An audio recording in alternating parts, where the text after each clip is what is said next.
வணக்கம் மக்களே, அனைவருக்கும் இனிய வணக்கம். இன்றைக்கி நம்ம இந்த ஒரு வீடியோவில் எதை பற்றி பார்க்க போகிறோம் அப்படின்னு பார்த்தீங்கன்னா, டிஆர்பி மற்றும் பள்ளி கல்வித்துறையில் வந்திருக்க முக்கியமான தகவல்களை பற்றி இந்த ஒரு வீடியோவில் நம்ம பார்க்கலாம். ஸோ டிஆர்பி மற்றும் பள்ளி கல்வித்துறையில் நீங்கள் எல்லாமே எதிர்பார்த்த அந்த ஒரு அறிவிப்பு வந்தாச்சு. 2013 மற்றும் 17 டெட்டில் பாஸ் பண்ணக்குண்டான போஸ்டிங்கை தேர்தல் அறிவிக்க இருக்காங்க. என்னன்றதை பற்றி இந்த ஒரு வீடியோவில் நான் முக்கியமான தகவலாக இப்போ நான் சொல்ல போகிறேன். ஸோ மேலும் பார்த்தீங்க அப்படின்னா டெட்டில் பார்த்தீங்கன்னா நிறைய, ஏன்னா டெட்டில் அனைவருக்குமே பாஸ், நீதிமன்றத்தில் ஒரு தீர்ப்பு ஒன்று வழங்க இருக்காங்க. என்ன அப்படின்றத பற்றி இந்த ஒரு வீடியோவில் நான் இப்போ உங்களுக்கு சொல்ல போகிறேங்க. ஸோ நீங்கள் நம்முடைய சேனலை முதல் முறையாக பார்க்குறீங்க அப்படின்னா மறக்காமல் ஒரு சப்ஸ்கிரைப் அண்ட் பெல்லை கிளிக் பண்ணி வச்சுக்கோங்க. ஸோ அந்த ஆர்ட்ஸ் டிஆர்பி, காலேஜ் டிஆர்பி 2022 இந்த சிவி நடக்குமா? அடுத்த சிவி நேர்முக லிஸ்ட்டு விரைவில் வெளியிடுவாங்களா மாட்டாங்களா? இதை தாங்க எல்லாருமே கேட்டுட்ருக்கீங்க. ஏன்னா முதற்கட்டமாக சிவி பப்ளிஷ் பண்ணி விட்டுட்டாங்க. மீதி யாருக்குமே பார்த்தீங்கன்னா தற்சமயம் சிவி எதுவுமே பப்ளிஷ் ஆகலை அப்படின்ட்டு நிறைய பீப்புள்ஸ் வெயிட் பண்ணிட்டுருக்காங்க. ஏன்னா பிஹெச்டி முடித்தவங்களுக்கு கூட பார்த்திங்கன்னா இன்னும் சிவி பப்ளிஷ் ஆகலை, காலேஜ் டிஆர்பியில் ரொம்ப ரொம்ப ரொம்ப ஒர்ஸ்ட்டாக இருக்குது அப்படின்னு கோரிக்கை வச்சுருக்காங்க. இருந்தாலும் இவர்களுக்கு எப்பொழுது பப்ளிஷ் பண்ண போகிறாங்க அப்படின்றது இன்னும் தெரியவில்லை. பொறுத்து நம்ம பார்க்கலாம். காலேஜ் டிஆர்பியோடைய ரிசல்ட்ஸு ஃபைனலான அப்டேட் பார்த்திங்கன்னா எப்பொழுது வேண்டுமானாலும் வெளியிடப்படலாம். ஸோ ரெடி ஆகிக்கோங்க மக்களே, தேர்தலுக்கு முன்னாடி கூட இதற்குண்டான வெளியிடுவதற்கு வாய்ப்புகள் இருக்குது. ஸோ நீங்கள் எல்லாருமே எதிர்பார்த்தது இந்த மாதத்தில் யூஜி டிஆர்பியோடைய தேர்வு நடக்குமா, அந்த பியோடைய தேர்வுகள் நோட்டிஃபிகேஷன் வெளியிடுவாங்களா வெளியிட மாட்டாங்களா அப்படின்ட்டு எல்லாருமே எதிர்பார்க்குறீங்க. இது தேர்தல் டைம் அப்படின்றதுனால சிறிது கால தாமதங்கள் ஏற்படுமே தவிர பெரிய அளவில் எந்த விதமான மாற்றங்களும் ஏற்படுவதற்கு வாய்ப்பே இல்லை.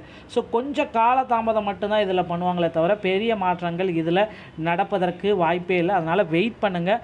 ஓரிரு வாரங்களில் உங்களுக்கு உண்டான ஒரு பெரிய அப்டேட் பார்த்திங்கன்னா ஆசிரியர் தேர்வு வாரியத்தில் பள்ளி கல்வித்துறை சார்பாக வெளியிட போகிறாங்க. ஸோ 2013-17 டெட்டில் பாஸ் பண்ண பீப்புள்ஸ்க்கு பார்த்திங்கன்னா தேர்தல் வாக்குறுதிகளில் ஒரு மிகப்பெரிய ஒரு அறிவிப்பை வெளியிட்டாங்க.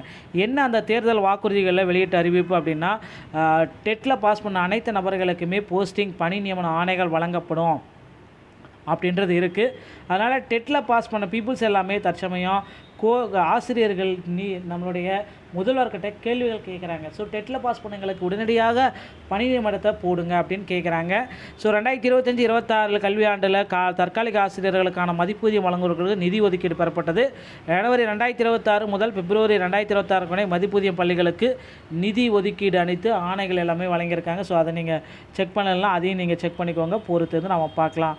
ஸோ இப்போ பார்த்திங்கன்னா மாவட்ட வாரியாக பள்ளி கல்வித்துறையில் மாவட்ட வாரியாக பள்ளி தலைமை ஆசிரியர்களுக்கு உண்டான பணியிடங்களை பப்ளிஷ் பண்ணியிருக்காங்க. தோராயமாக ஒவ்வொரு மாவட்டத்திலையுமே பள்ளி தலைமை ஆசிரியருடைய வேக்கன்சிஸ் அரியலூரில் 12, செங்கல்பட்டில் 11, திண்டுக்கல்லில் 11, ஈரோட்டில் 15, கன்னியாகுமரியில் 8, கள்ளக்குறிச்சியில் 17, மதுரையில் 7, நாமக்கல்லில் 16, பெரம்பலூரில் 5, புதுக்கோட்டையில் 20, ராமநாதபுரம் 16, ராணிப்பேட்டை 28, தேனி 7, நீலகிரிஸ் 8, திருச்சி 13, தஞ்சாவூர் 10, திருப்பூர் 10, திருவள்ளூர் 10, திருவாரூர் 15, திருநெல்வேலி 15, தென்காசி 9, தூத்துக்குடி 6, சிவகங்கை 10, சேலம் 19, கிருஷ்ணகிரி 7, திருவண்ணாமலை 39, கூடலூர் 10, நாகப்பட்டினம் 16, கோயம்புத்தூர் 11, காஞ்சிபுரம் 10, விழுப்புரம் 20, வேலூர் 14, விருதுநகர் 18, மயிலாடுதுறை 4, கரூர் 7, திருப்பத்தூர் 9, சென்னை ஒன்றுமே இல்லை, தருமபுரியில் ஒன்றும் இல்லை. டோட்டலாக 447 வேக்கண்ட் பார்த்திங்கன்னா ஆசிரியர்கள் பள்ளி தலைமை ஆசிரியர்கள் வேக்கன்சிஸ் இருக்குது அப்படின்றத குறிப்பாக சொல்கிறாங்க.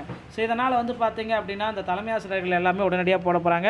அடுத்தடுத்த தகவலை நம்ம பொறுத்து நம்ம பார்க்கலாங்க. ஸோ டெட்டில் பார்த்திங்கன்னா பாஸ் மார்க் அனைவருக்குமே 60 மார்க் கொடுக்கணும் அப்படின்ற மாதிரி நீதிமன்ற தீர்ப்பு ஒன்று போயிட்டுருக்கு. இதற்கான தீர்ப்பு திங்கட்கிழமை வரும்ன்றது எதிர்பார்க்கலாம். டிஆர்பி மற்றும் பள்ளிக்கல்வித்துறை சொந்தமான செய்திகள் அனைத்தையும் உடனுக்குடன் பெற நீங்கள் நம்மளுடைய சேனல் இணைந்திருங்கள். மீண்டும் ஒரு நல்ல தகவல் நான் உங்களை சந்திக்கிறேன். நன்றி, வணக்கம், தேங்க்யூ.